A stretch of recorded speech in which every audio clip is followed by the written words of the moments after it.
MRI जांच क्या है? कब करवानी चाहिए? कौन सी एमआरआई करवानी चाहिए? और इससे क्या-क्या जानकारियां मिल सकती है? और एमआरआई जांच करवाने से पहले किन-किन सावधानियों का पालन करना चाहिए? एमआरआई जांच एक नया रिवॉल्यूशन है जिसने जांच या निदान के क्षेत्र में काफी सफलता अर्जित की है। इसके द्वारा जटिल बीमारियों का निदान, जो पहले पूर्व में यह माना जाता था कि इनको पता करना काफी मुश्किल है, उनके निदान में काफी मदद मिली है। एमआरआई जांच से बोन की स्थिति, बोन में होने वाले बदलाव की स्थिति, चाहे वह इन्फेक्शन के रूप में हो, किसी ट्रॉमा या ट्यूमर या ग्रोथ के रूप में हो, उसको आसानी से पता लगाया जा सकता है।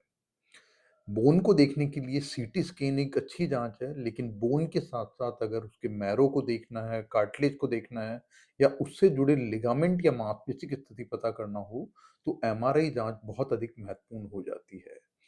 एमआरआई जांच के द्वारा जो भी व्याधि या जो भी बीमारी सॉफ्ट टिश्यू के अंदर है, उसकी एग्जैक्ट लोकेशन, उसका एक्सटेंट और उसका पैटर्न पता करना बहुत आसान है।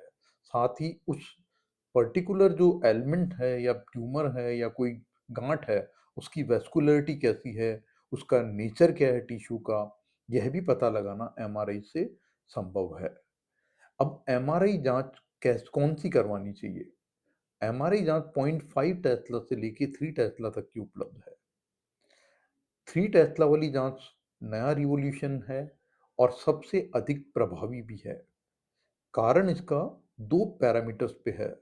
एक तो सिग्नल टू नॉइज रेशियो, इसमें बहुत ज़्यादा होता है, जिसकी वजह से इमेज क्वालिटी बेटर आती है और स्कैन टाइम कम होता है।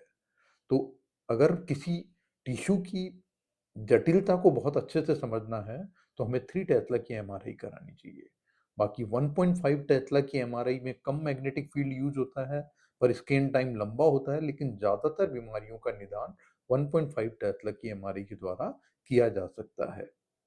एमआरआई कराते वक्त किन-किन सावधानियों को ध्यान में रखना चाहिए? एमआरआई में बहुत ही स्ट्रॉन्ग मैग्नेटिक फील्ड या चुंबकीय क्षेत्र होता है, इसलिए जो चुंबकीय पदार्थ है, लोहा, चांदी या कुछ मेटल जिनकी मैग्नेटिक फेरोमैग्नेटिक प्रॉपर्टी है, उनको पहनकर एमआरआई फील्ड के अंदर प्रवेश नहीं करना चाहिए।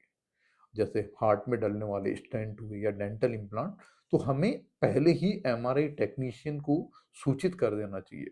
कुछ एमआरआई में करवाने से पहले स्कैनिंग की सुविधा होती है तो पता चल जाता है, पर अपनी तरफ से यह बताना बहुत महत्वपूर्ण है कि मेरे शरीर के अंदर कोई मेटलिक इम्प्लांट है या नहीं है।